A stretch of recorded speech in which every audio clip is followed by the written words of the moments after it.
Barat.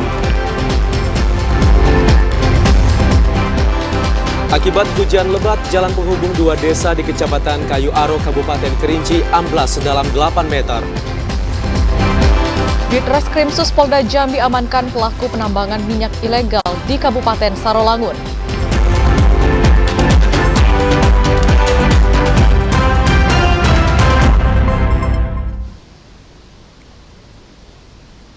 Assalamualaikum warahmatullahi wabarakatuh. Selamat sore saudara, kami kembali menyapa Anda dalam program Jambi hari ini, edisi Selasa 5 Desember 2023. Ya, selain 3 topik utama tadi, tim redaksi kami juga telah menyiapkan sejumlah informasi penting dan menarik lainnya untuk Anda. Bersama saya Septinita. Dan saya Ahmad Solihin, inilah Jambi hari ini selengkapnya.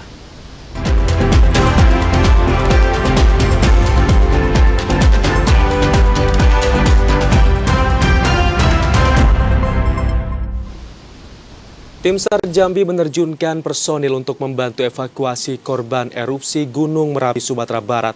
Para personil ini nantinya akan membantu dalam mengevakuasi korban dari bencana alam erupsi Gunung Merapi. Kantor SAR Jambi memberangkatkan personel penyelamatan ke lokasi bencana alam erupsi Gunung Merapi di Kabupaten Agam, Provinsi Sumatera Barat. Para personel SAR Jambi ini dikirim untuk membantu mengevakuasi korban di lokasi kejadian.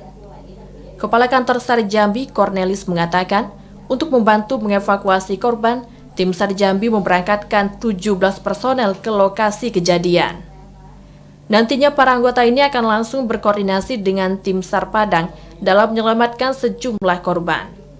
Selain memberangkatkan personel, tim SAR Jambi juga turut membawa sejumlah peralatan evakuasi, seperti alat pelindung diri, jungle rescue, peralatan evakuasi, hingga sejumlah peralatan medis. Kan SAR boleh diinfokan? Ya, kantor SAR Jambi memberangkatkan 17 personil yang mana untuk asistensi Gunung Merapi di Padang, yang mana 11.30 tadi personil sudah diberangkatkan untuk menuju membantu rekan-rekan di Padang sana.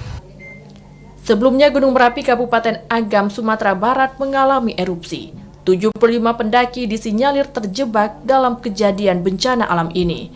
Asyar, TVRI Jambi melaporkan. Akibat diguyur hujan, jalan penghubung dua desa di Kecamatan Kayu Aro, Kabupaten Kerinci amblas sedalam 8 meter. Kejadian ini mengakibatkan akses penghubung dua desa menjadi terputus. Beginilah kondisi jalan amblas di Desa Batang Sangir, Kecamatan Kayu Aro, Kabupaten Kerinci. Jalan penghubung dua desa ini amblas akibat diguyur hujan lebat yang melanda Kabupaten Kerinci sejak 1 pekan lalu. Kondisi badan jalan yang mengalami retak-retak dan amblas mengakibatkan jalan utama yang menghubungkan dua desa, yakni Desa Batang Sangir dan Desa Kersik Tuo, tidak dapat dilewati.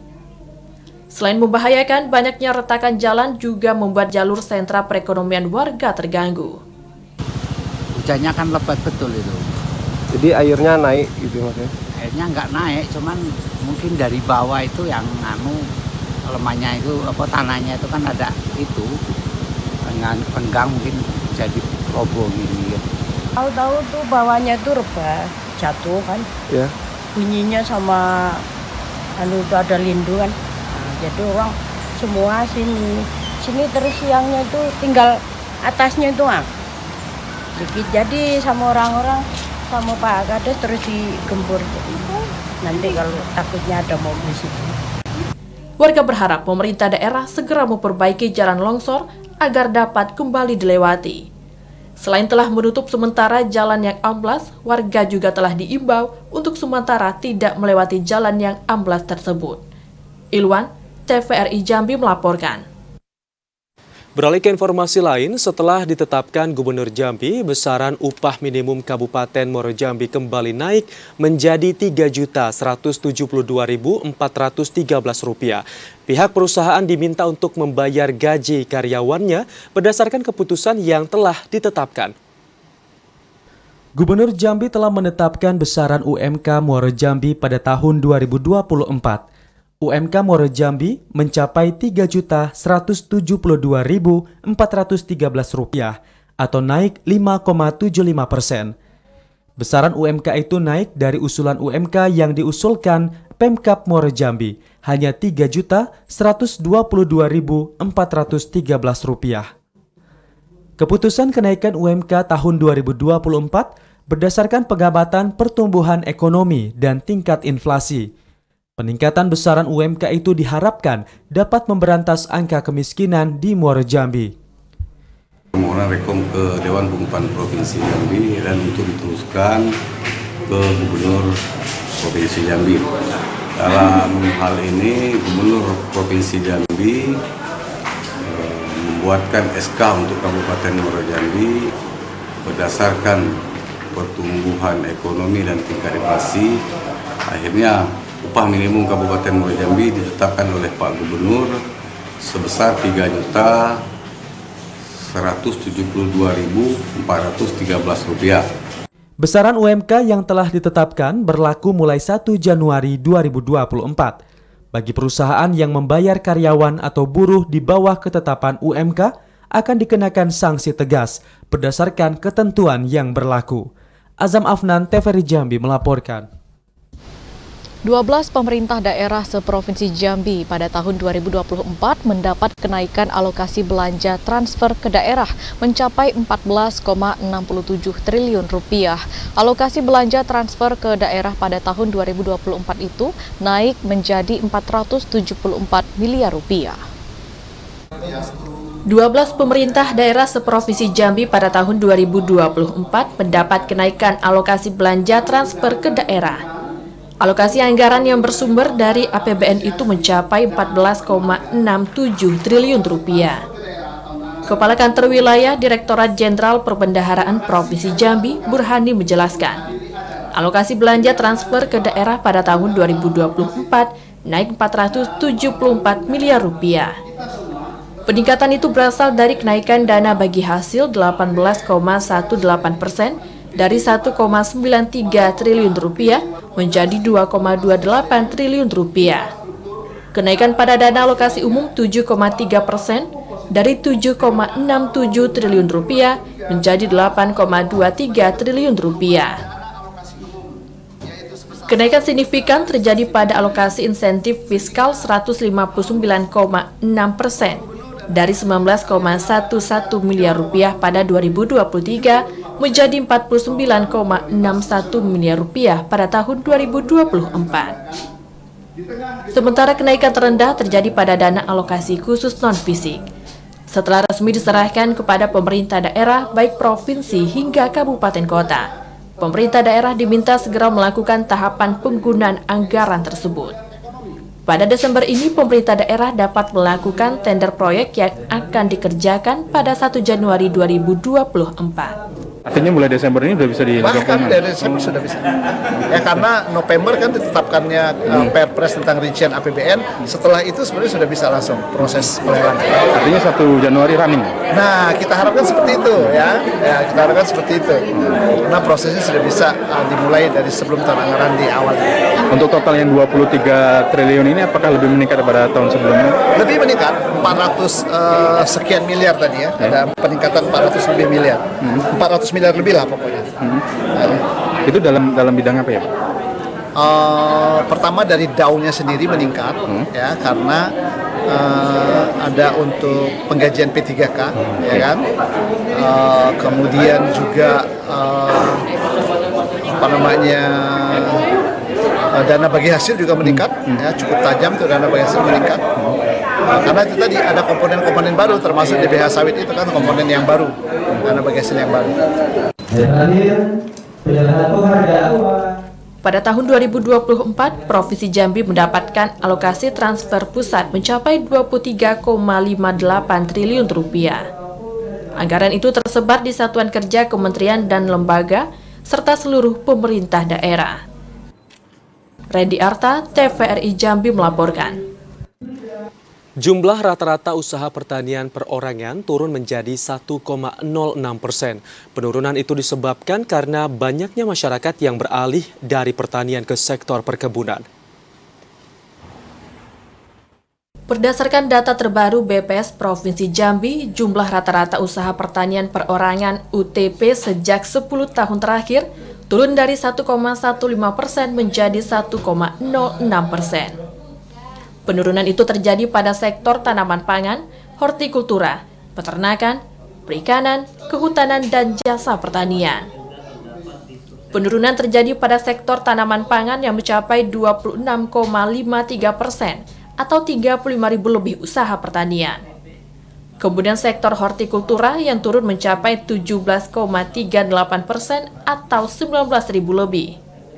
Sementara usaha pertanian perorangan sektor perkebunan mengalami peningkatan 27,32%.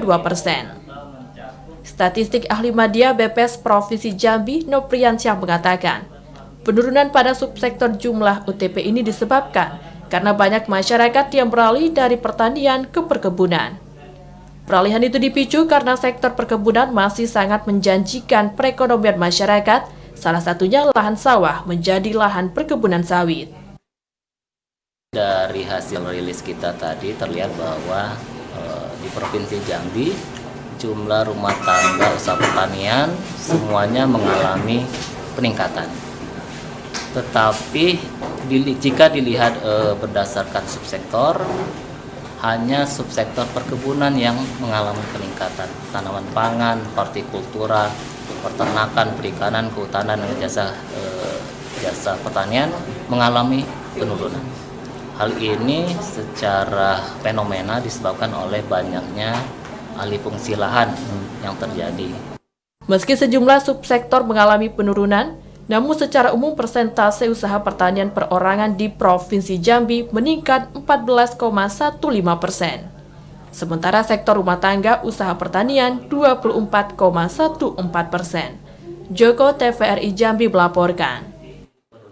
Harga cabai merah di Pasar Angsoduo Kota Jambi perlahan mulai turun di harga Rp76.000 per kilogram.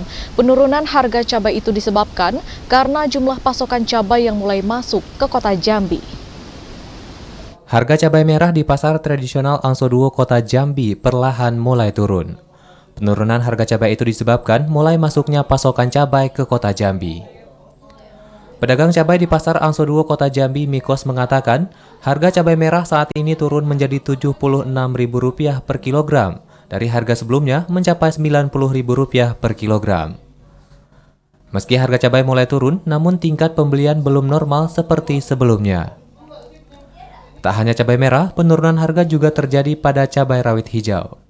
Saat ini harga cabai rawit hijau hanya Rp40.000 per kilogram, dari harga sebelumnya mencapai Rp55.000 per kilogram. Ini 76. 76 Bang ya? Iya. Ini naik atau turun Bang? Kalau dengan harga kemarin naik Bang. Aku turun dari harga kemarin nih. Kemarin berapa Bang? Kemarin 90. Artinya sudah mulai masuk Bang pasokan Bang? Iya. Sejak kapan Bang pasokan itu masuk Bang? Pasokan ini baru kalau harganya paling bergeser 80, 90 gitu.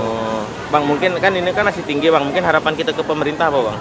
Ya bisa stabil lagi lah nih harganya kayak 30, 40 gitu kan. Sejumlah pedagang cabai memprediksi harga cabai akan kembali naik menjelang hari besar keagamaan Natal dan Tahun Baru 2024.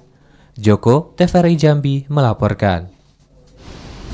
Bawaslu Kabupaten Tanjung Jabung Barat tingkatkan pengawasan di masa kampanye.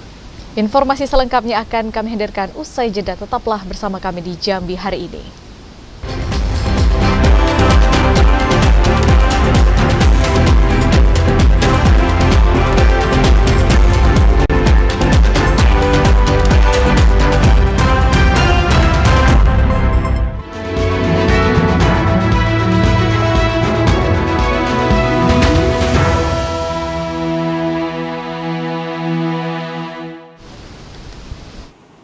Anda bergabung bersama kami dalam segmen menuju pemilu 2024. Bawaslu Kabupaten Tanjung Jabung Barat tingkatkan pengawasan saat masa kampanye mulai dari tingkat bawah dengan mengefektifkan peran dari Panwas Kecamatan. Meski belum menemukan adanya pelanggaran kampanye dan regulasi pemilu, namun Bawaslu Kabupaten Tanjung Jabung Barat telah melakukan antisipasi dengan meningkatkan pengawasan. Tahapan pengawasan masa kampanye telah berlangsung sejak 28 November 2023. Untuk meningkatkan pengawasan mulai dari tingkat bawah, Bawaslu mengefektifkan peran panitia pengawas kecamatan Panwascam yang telah diberi bekal dan pengetahuan terkait regulasi dan kerawanan pelanggaran yang mungkin terjadi. Ketua Bawaslu Tanjung Jabung Barat Amrina Rasyada mengatakan, Panwascam telah diberi arahan untuk melakukan pengawasan di tingkat kelurahan dan desa sekecamatan Tanjung Jabung Barat. Selama masa kampanye, PKD harus mengawasi potensi masalah, terutama jika calon legislatif melakukan kampanye secara bersamaan. Jika calon legislatif melakukan kampanye tanpa adanya STTP, PKD sebagai pengawas berhak untuk mencegah pelanggaran yang dilakukan caleg. Bawaslu kami sudah menginstruksikan kepada Panwascam dan jajaran yang dibawa untuk mengawasi pelaksanaan kampanye. Baik itu dari segi metode kampanye, materi kampanye, serta peserta yang hadir di saat kegiatan kampanye. Selanjutnya untuk pemasangan APK itu kami sudah juga instruksikan kepada Panwascam untuk melakukan pengawasan terkait pemasangan APK. Ada zona-zona yang dilarang untuk pemasangan APK. PKD sebagai pengawas pemilu harus memahami regulasi tahapan agar pemilu berjalan lancar. Didi Haryadi, TVRI Jambi melaporkan. Bawaslu Provinsi Jambi meminta masyarakat untuk berpartisipasi menjadi mitra dalam mengawasi kampanye. Seluruh pelanggaran kampanye yang diketahui dapat dilaporkan ke Bawaslu. Bawaslu Provinsi Jambi meminta masyarakat untuk menjadi mitra dalam mengawasi kampanye dan menginformasikan jika terdapat dugaan pelanggaran. Ketua Bawaslu Provinsi Jambi Wen Arifin mengatakan, Bawaslu mengharapkan peran serta masyarakat untuk ikut menyukseskan penyelenggaraan pemilu agar menghasilkan pemilu legislatif dan presiden yang berintegritas. Bawaslu siap menerima informasi awal adanya dugaan pelanggaran pemilu yang dilakukan para peserta yang disampaikan masyarakat melalui media sosial maupun surat. Bawaslu akan langsung melakukan penelusuran untuk mencari bukti-bukti pelanggaran pemilu yang dilaporkan masyarakat. Jika dugaan pelanggaran kampanye diserahkan dalam bentuk laporan, masyarakat harus melaporkannya langsung ke Bawaslu dengan melengkapi syarat formil maupun material. Partisipasi aktif masyarakat akan sangat membantu kinerja Bawaslu dalam mengawasi tahapan pemilu agar berlangsung sesuai aturan, jujur, dan adil. Ketika ada black campaign, hoax, hate speech, atau politisasi SARA, yang mana hal ini adalah ketentuan yang dilanggar dalam Undang-Undang Pemilu, masyarakat dapat melaporkan kepada kami Bawaslu Provinsi Jambi atau Bawaslu Kabupaten Kota. Kalau menyampaikan informasi awal menggunakan WhatsApp atau menggunakan surat kepada kami, dia sifatnya bukan laporan, tapi informasi awal. Yang melengkapi syarat tadi, formil material, itu adalah kami melalui investigasi atau penelusuran. Masa kampanye pemilu serentak dijadwalkan berlangsung mulai dari 28 November 2023 hingga 10 Januari 2024 atau hingga 4 hari sebelum pelaksanaan pemilu pada 14 Februari 2024. Randy Arta, TVRI Jambi melaporkan. Setelah itu Bawaslu Tanjung Jabung Timur mengimbau caleg untuk mematuhi aturan pemasangan iklan kampanye di media massa. Kampanye pemilu dalam bentuk iklan di media massa berlangsung selama 21 hari. Kampanye pemilihan umum 2024 berlangsung selama 75 hari. Tahapan kampanye resmi dimulai sejak 28 November 2023 hingga 10 Februari 2024. Tidak hanya capres dan cawapres, kampanye juga dilaksanakan secara serentak oleh calon legislatif. Beragam cara dilakukan oleh para caleg untuk meyakinkan hati rakyat, mulai dari pemasangan APK di tempat strategis hingga pemasangan iklan kampanye di media massa. Ketua Bawaslu Kabupaten Tanjung Jabung Timur, Tarmuzi, mengatakan, seluruh peserta pemilu diharapkan dapat melaksanakan kampanye sesuai dengan aturan. Khusus untuk kampanye pemilu dalam bentuk iklan di media massa, Bawaslu mengimbau caleg dapat mematuhi jadwal dan aturan yang telah ditetapkan. Caleg dapat memuat iklan kampanye di media massa, cetak, elektronik, dan online mulai dari tanggal 21 Januari 2024 hingga 10 Februari 2024. Bawaslu menegaskan, pelanggaran aturan iklan kampanye di luar jadwal dapat dikenakan sanksi pidana 1 tahun penjara dan denda sebesar 12 juta rupiah. Sanksi ini tertuang dalam pasal 492 Undang-Undang Nomor 7 Tahun 2017 tentang Pemilu. Terkait sanksinya nanti tetap kami panggil dulu caleg yang bersangkutan yang mengindahkan himbauan tersebut. Terkait sanksinya nanti kami pelajari lagi dan akan kami koordinasi lagi dengan provinsi yang membuat himbauan tersebut. Bawaslu Tanjung Jabung Timur saat ini terus melakukan pengawasan dan membuka posko pengaduan masyarakat. Posko ini didirikan untuk menerima laporan dugaan pelanggaran pemilu 2024. Klifa Fatria, TVRI Jambi melaporkan. Sanksi berat menanti bagi pelaku politik uang pada proses pemilu 2024. Pemberi dan penerima dapat dikenakan sanksi pidana, kurungan 3 tahun penjara, dan didiskualifikasi dari tahapan pemilu 2024. Bawaslu Muaro Jambi kembali menghimbau masyarakat agar tidak terlibat pada politik uang. Patroli pengawasan politik uang dilakukan secara intensif pada masa kampanye yang telah berlangsung hingga 10 Februari 2024. Tidak hanya masa kampanye, patroli juga dilakukan pada masa tenang, tanggal 11 hingga 13 Februari 2024. Pimpinan Bawaslu Muaro Jambi Divisi Hukum Pencegahan Parmas dan Humas Asnawi menjelaskan, dalam Undang-Undang Pemilu tahun 2017 pasal 515 menyatakan, bagi mereka yang melakukan politik uang dan terbukti akan dikenakan sanksi pidana 3 tahun penjara dan denda 36 juta rupiah. Sanksi tersebut berlaku pada pemberi dan penerima uang. Tidak hanya itu, sanksi juga diberikan berupa diskualifikasi dari keikutsertaan pada pemilu 2024. Bisa melaporkan langsung kepada kami ataupun juga jajaran kami di bawah di Panwascam ataupun Panwas Desa dengan menyiapkan apa-apa yang dibutuhkan dalam pelaporan nanti, baik itu syarat formil maupun materialnya. Bawaslu Muaro Jambi memastikan bersikap aktif dalam mengawasi jalannya setiap tahapan pemilu. Bawaslu berharap masyarakat untuk ikut berpartisipasi dalam melakukan pengawasan. Bagi yang menemukan kasus politik uang, masyarakat dapat melaporkan kepada Badan Pengawas Pemilu di tingkat kabupaten hingga desa. Azam Afnan, TVRI Jambi melaporkan. Ribuan pemilih pemula di Kabupaten Tanjung Jabung Timur belum melakukan perekaman KTP elektronik. Hal ini menjadi perhatian dari KPU Provinsi Jambi.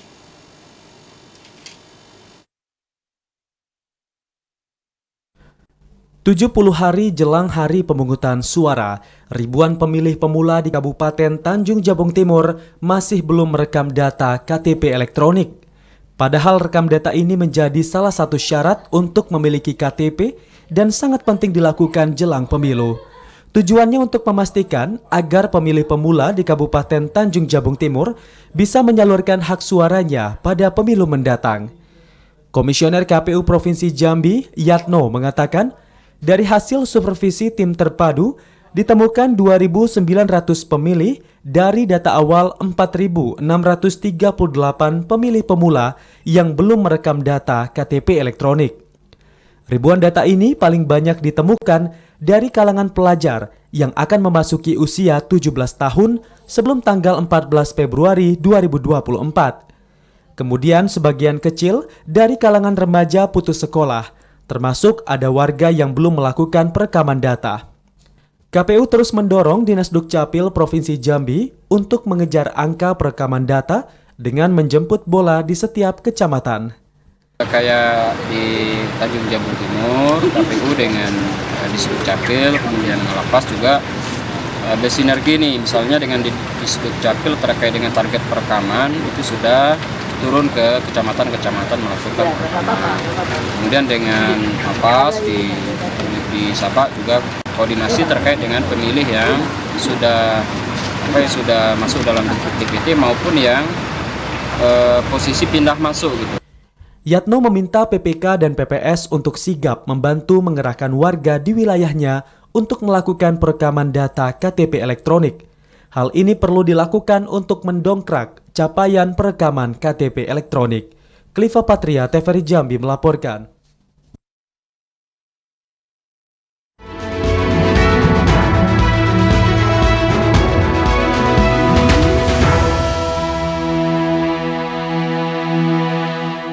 Usai jeda, kami akan kembali dengan sejumlah informasi lainnya dalam segmen advertorial. Di antaranya Bupati Tanjung Jabung Barat Anwar Sadat apresiasi program Dumisake dari pemerintah Provinsi Jambi.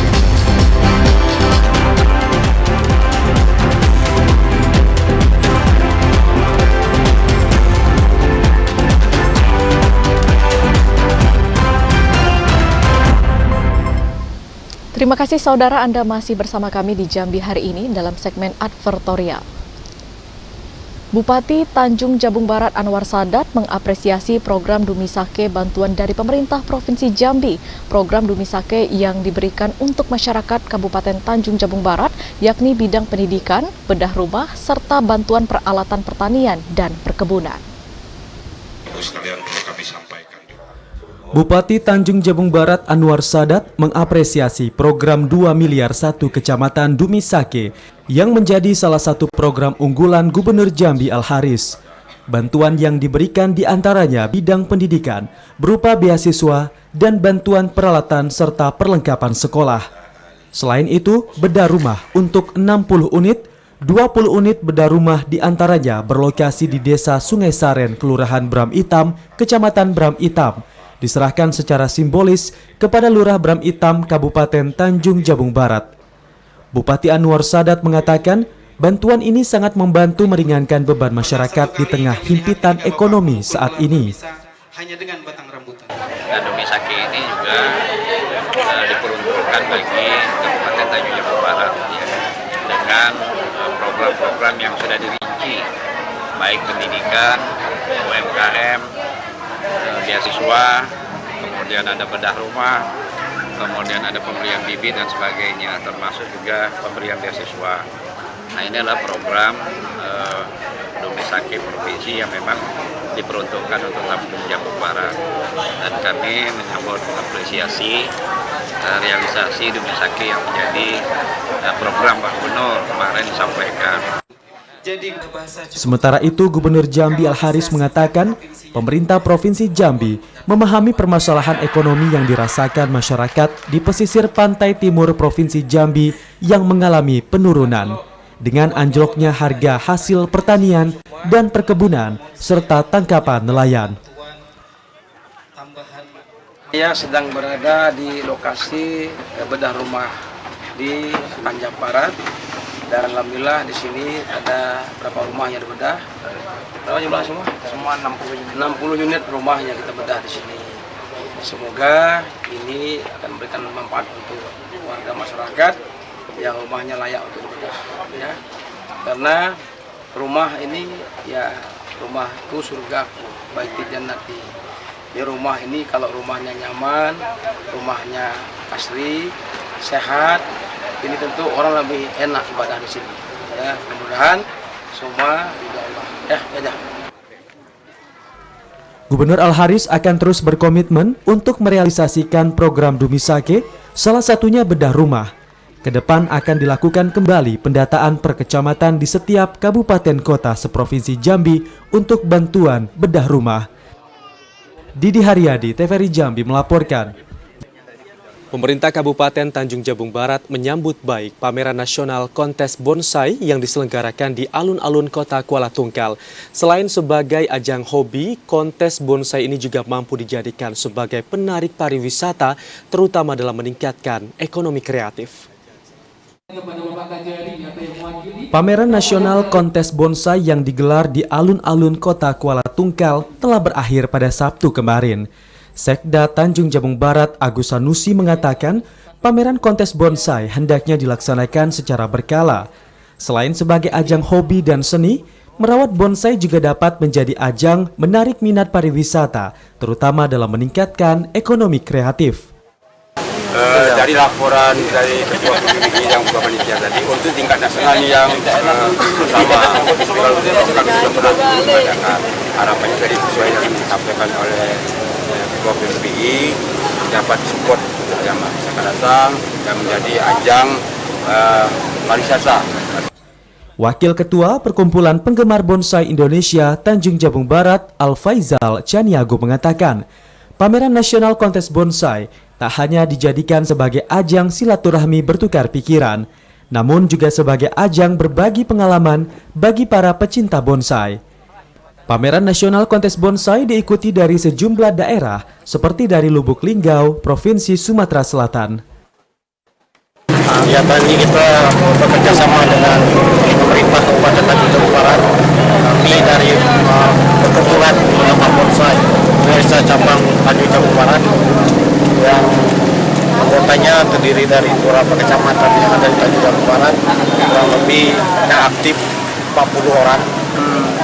Sekarang kita dalam pameran ini menghimbau ya kepada anak muda dan masyarakat Tanjung Jabung Barat yang berminat untuk menggeluti seni bonsai bisa bergabung dengan PBI Tanjung Jabung Barat.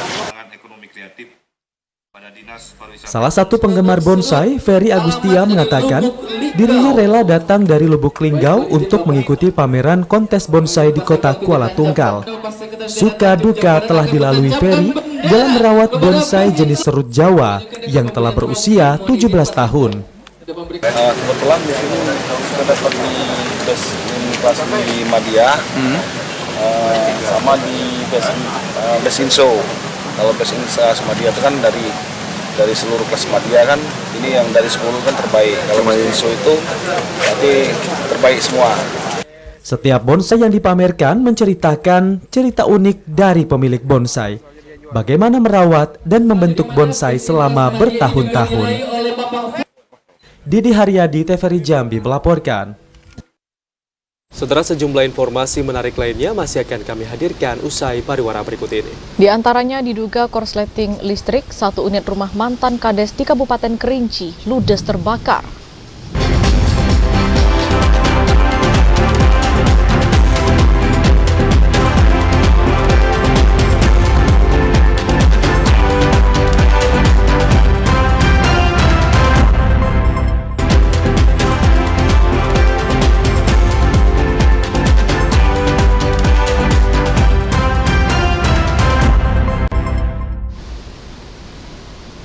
Anda kembali bergabung bersama kami di Jambi hari ini. Diduga korsleting listrik, 1 unit rumah milik mantan kepala desa di Kabupaten Kerinci ludes terbakar pada Senin malam. Meski tidak ada korban, namun kebakaran ini mengakibatkan korban mengalami kerugian yang ditaksir mencapai ratusan juta rupiah.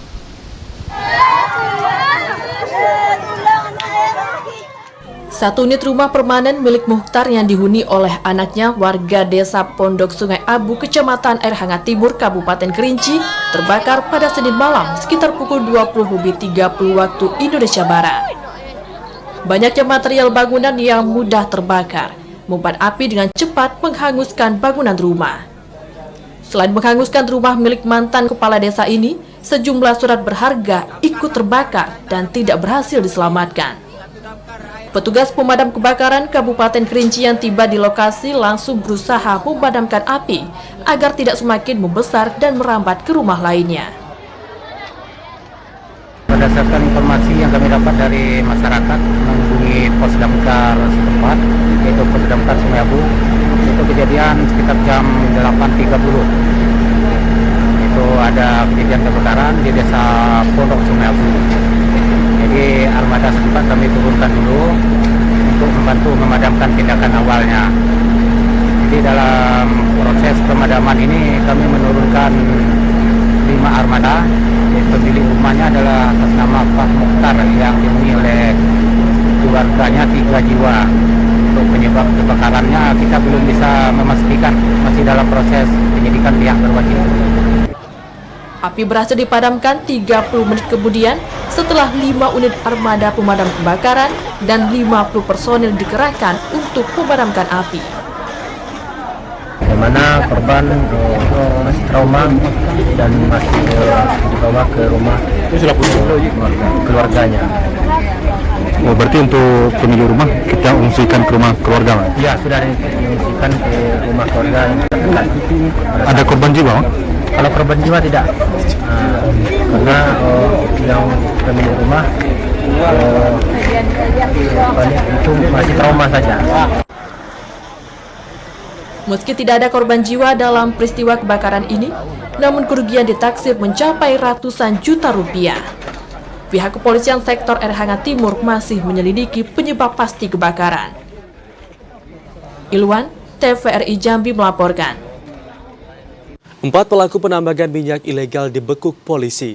Pelaku diamankan setelah kedapatan melakukan aktivitas penambangan minyak ilegal di Kabupaten Sarolangun. Subdit 4 Tipiter Ditreskrimsus Polda Jambi mengamankan pelaku penambangan minyak ilegal di Desa Samaran, Kecamatan Pauh, Kabupaten Sarolangun. 4 pelaku dibekuk pada kasus perkara ini. Mereka diantaranya berinisial MT, E, IW, dan LP. Para pelaku ini diamankan setelah kedapatan melakukan aktivitas illegal drilling di lokasi penambangan. Saat diamankan, polisi berhasil mengamankan barang bukti berupa bahan bakar minyak olahan, alat pompa minyak, dan sejumlah barang bukti lainnya. Direktur Reserse Kriminal Khusus Polda Jambi, Kombes Pol Christian Tori mengatakan, para pelaku ini merupakan para pekerja tambang yang diduga ilegal. Saat ini, polisi masih memburu pemilik lahan yang telah diketahui identitas keberadaannya.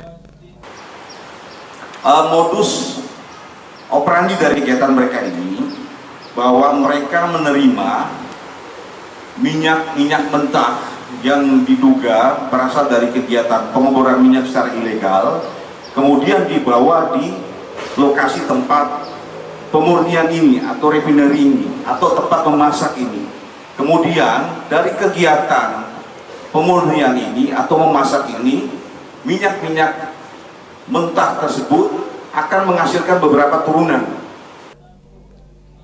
Atas kejadian itu, para tersangka disangkakan pasal migas dengan ancaman 6 tahun kurungan penjara. Asyar, TVRI Jambi melaporkan. Pemerintah Provinsi Jambi menargetkan seluruh guru honorer maupun kontrak segera diangkat secara bertahap melalui pembukaan formasi P3K. Pemerintah Provinsi Jambi menargetkan seluruh guru honorer maupun kontrak segera diangkat menjadi pegawai pemerintah dengan perjanjian kerja P3K. Melalui pembukaan formasi itu, diharapkan dapat memberikan jaminan kesejahteraan kepada guru honorer. Hal itu ditekankan Gubernur Jambi Al-Haris saat peringatan Hari Guru Nasional dan Hari Ulang Tahun ke-78 Persatuan Guru Republik Indonesia tahun 2023 tingkat Provinsi Jambi. Al-Haris mengatakan, penerimaan guru P3K merupakan bentuk apresiasi dan penghargaan dari pemerintah kepada para guru yang telah berkontribusi dalam menciptakan sumber daya manusia yang berkualitas. Status P3K bagi para guru honorer akan terus diupayakan pemerintah Provinsi Jambi sehingga guru honorer mampu memberikan hasil maksimal dalam membangun generasi bangsa. Langkah itu sebagai bentuk perhatian pemerintah Provinsi Jambi untuk memberikan hak penghidupan yang layak bagi para guru. Dengan yang pertama, sejauh mana pemerintah hadir memberikan kesejahteraan pada guru-guru kita dan memberikan jaminan bahwa mereka tidak lagi mengajar mungkin dengan honorer, dana pos dan sebagainya. Ke depan kita ingin semua guru-guru kita ini mereka bisa diangkat minimal jadi pegawai P3K. Sehingga mereka ada jaminan untuk mereka mengajar, apalagi yang jauh di pulau terluar, di terpencil. Ini semua butuh, mereka juga butuh makan tentunya. Pada tahun 2023, pemerintah Provinsi Jambi mendapatkan alokasi penerimaan 1.700 guru P3K dari pemerintah pusat. Redi Arta, TVRI Jambi melaporkan. Dan saudara, informasi tadi sekaligus menutup perjumpaan kita di Jambi hari ini. Terima kasih atas perhatian dan kebersamaan Anda. Saya Septinita. Dan saya Ahmad Solihin bersama kerabat kerja yang bertugas pamit undur diri. Wassalamualaikum warahmatullahi wabarakatuh. Sampai jumpa.